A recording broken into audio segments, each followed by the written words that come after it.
তো এখন কিন্তু কাগজটা কাটিং করা আছে, দেখেন এই যে।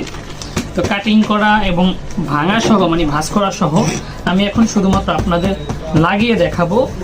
এইখানে আছে 150 থেকে 160 পিসের মতো কাগজ আছে। তো প্রথমে আমি খুব সুন্দরভাবে আমি পিলিয়ে নিতেছি। দেখেন, ভিডিও কোনো ফাস্ট করা হবে না, কোনো কাটিং করা হবে না, কোনো কিচ্ছু হবে না, একদম রিয়েল থাকবে শুরু থেকে শেষ পর্যন্ত। আমার খাম বানানো ভিডিওটা দেখেন যে কতটা দ্রুত আমরা কাজ করতে পারি। মাশাআল্লাহ, আমি এনজয় করি কাজের মাঝেও, আমি এনজয় করি যে এত দ্রুত আমরা কাজ করতে পারি। মানুষ দেখে এবং অনেক মানে ভালো ভালো কমেন্ট করে, খুব ভালো লাগে আমার কাছে। দেখেন এইখানে 150 থেকে 60 পিসের মতো কাগজ আছে। আর কাগজটা গোনা না, কিন্তু আইডিয়ার মাধ্যমে ভাঙা হয়েছে। দেখেন আমার কিন্তু একবার প্রায় ধাপা লাগানো শেষ। তো আমি এক সাইড বর্তমানে লাগাইতেছি। যারা আমার ভিডিও রেগুলার দেখেন তারা হয়তো ভালোভাবেই জানেন যে খামগুলো কিভাবে বানাতে হয়।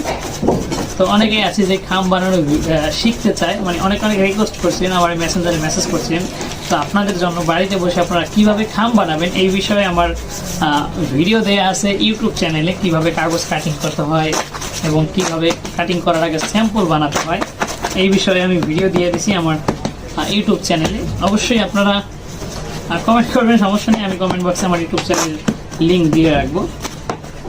তো বন্ধুরা, আমি কিন্তু এখন 12 মালে পেন্দি লাগিয়ে দেখাবো। একটু আগে আপনারা আমার ধাপা লাগানো ভিডিও দেখছেন।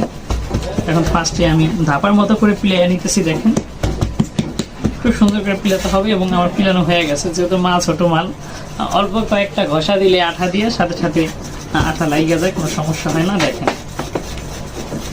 এই যে আমি কাজ করতেছি। আমি এখন যে স্পিডে কাজ করতেছি আমি কিন্তু আরো স্পিডেও কাজ করতে পারি, কিন্তু এখন হাতে রানিং আসবে না। কারণ যখন কাজের উপর থাকি, কাজের মুডে থাকি, তখন অটোমেটিক হাত রানিং থাকে, খুব দ্রুত কাজ করতে পারি। তখন আমি নিজেই অবাক হয়ে যাই এত দ্রুত আমি কীভাবে কাজ করতে পারি। এবং এই লাইনে কিন্তু আমার থেকে অনেক চালু চালু লোক আছে। আমাদের দোকানেই কয়েকদিন আগে একজন নতুন কারিগর কাজে আসছে, সে খুব এক্সপার্ট, মানে অনেক দ্রুত কাজ করতে পারে। তো তারও আমি একটা ভিডিও দিয়েছিলাম, তার নাম সজল ভাই, আপনারা হয়তো দেখছেন। ইনশাল্লাহ পরবর্তীতে আমি আরও ভিডিও নিয়ে আসবো এবং আপনারা যদি চান তার সাথে আমার সাথে কম্পিটিশনও হবে, মানে সে আমি একসাথে কাজ করবো, দেখা যাবে যে কে কত দ্রুত চালু কাজ করতে পারে। আমার যতটুকু মনে হয় আমি তার সাথে পারবো না। তারপর যদি আপনারা চান, এবং আমাদের দোকানে আরও কারিগর আছে, যদি আপনারা চান কম্পিটিশন ভিডিও বা কম্পিটিশন ভিডিও এরকম যদি আমি বলেন, অবশ্যই আমি চেষ্টা করবো নিয়ে আসার জন্য। তো দেখেন আমার কিন্তু আপনাদের সাথে কথা বলতে বলতে কতটুকু সময়ের ভিতরে আমার প্রায়